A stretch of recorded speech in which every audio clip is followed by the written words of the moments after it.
Yo, c'est Soichiro, Broly est canon.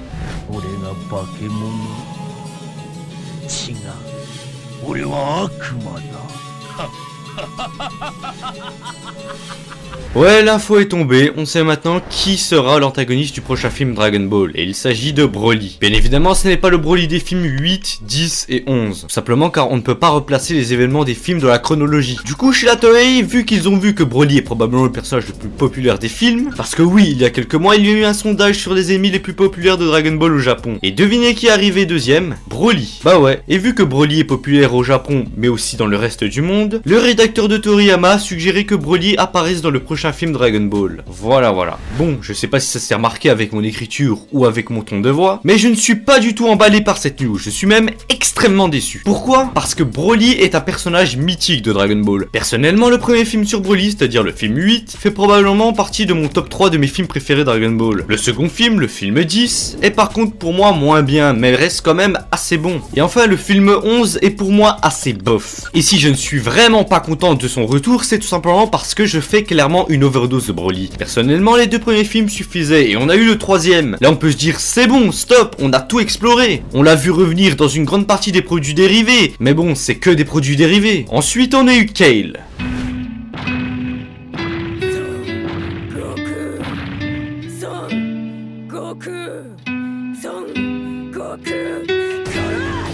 Pour moi, Kale fait partie des raisons pour lesquelles je n'aime pas l'arc du tournoi du pouvoir. Pour commencer, parce que ça.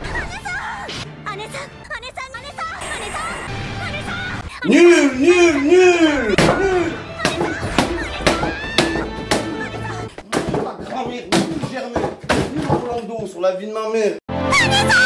Ensuite, parce que Kale c'est Broly fusionné avec une yandere, bande de fils de p***.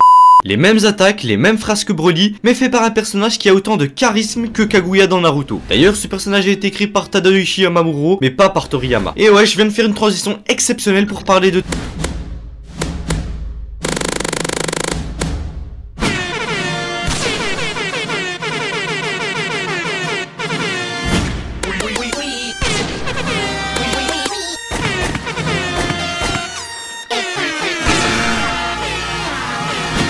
Oui, il y a eu un message de Toriyama qui parle de Broly. On y apprend que Toriyama se foutait complètement de Broly jusqu'à ce que son rédacteur lui en parle parce que Broly est très populaire. Son rédacteur lui a donc suggéré que Broly apparaisse dans le prochain film. Et voilà pour moi où est le problème principal de refaire un film sur Broly. L'originalité. Où est la création dans tout ça? Parce qu'il ne faut pas venir me dire qu'il suffit d'ajouter un nouveau trait à sa personnalité pour que le fait de refaire un film sur lui soit pertinent. Et clairement, je ne comprends pas le choix de ne pas faire de nouveaux ennemis pour DBS. Parce qu'à part Zamasu, on n'a rien eu d'autre en ennemi pour DBS. Beerus, c'est pas un méchant, il fait juste son taf de dieu de la destruction. Freezer, le personnage le plus réchauffé de toute la licence Dragon Ball, la Z-Team l'a rencontré et l'a battu sur Namek. Ok, il n'est pas mort et revient se venger et va se faire tuer très facilement pour pouvoir mettre en avant la force de Trunks ainsi que celle des androïdes numéro 17 et numéro 18. Il va revenir dans les hors-séries de Dragon Ball Z en enfer, dans les films et OAV, dans Dragon Ball GT, on a exploité sa famille avec Cooler et Shield, on a eu son alter ego de l'univers 6 en version Eco+, c'est-à-dire Frost, et enfin il est revenu dans l'arc Fukatsu no F en tant qu'ennemi principal, sans compter son retour lors de l'arc tournoi du pouvoir de Dragon Ball Super. Donc c'est un ennemi qui existait déjà et qui est revenu beaucoup trop de fois. Ensuite nous avons eu droit à l'arc inter-univers, avec aucun ennemi pour les Z-Warriors. Puis l'arc qui suivit fut le seul arc à avoir un antagoniste inédit, Zamasu. Enfin l'arc du pouvoir qui n'a aucun ennemi. Jiren n'est pas un ennemi, c'est même un justicier. Et là ce nouveau film qui nous a été annoncé comme la suite directe de Dragon Ball Super nous donne du réchauffé.